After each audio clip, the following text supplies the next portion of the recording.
ही काही लक्षणं जर तुमच्या शरीरामध्ये दिसत असतील तर जाणून घ्या तुम्हाला कुठल्या पोषक घटकांची कमतरता असू शकते. तुम्हाला जर स्नायूंमध्ये गोळे येत असतील, म्हणजे मसल्समध्ये क्रॅम्स येत असतील किंवा थकवा जाणवत असेल, झोप लागत नसेल, तर तुम्हाला मॅग्नेशियमची कमतरता असू शकते. त्यानंतर जर तुम्हाला हाडांमध्ये किंवा सांध्यांमध्ये पेन होत असेल, डिप्रेशन, मूड स्विंगसारखी लक्षणं दिसत असतील, तर तुम्हाला व्हिटॅमिन डीची कमतरता असू शकते.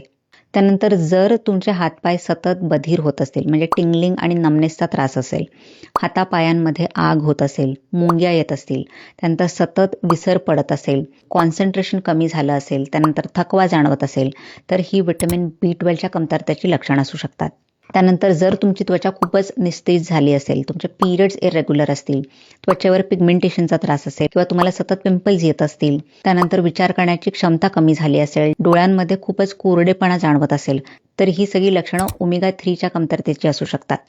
सो ह्यामधली कुठली कुठली लक्षणं तुमच्या शरीरामध्ये दिसतात हे मला कमेंट सेक्शनमध्ये जरूर सांगा.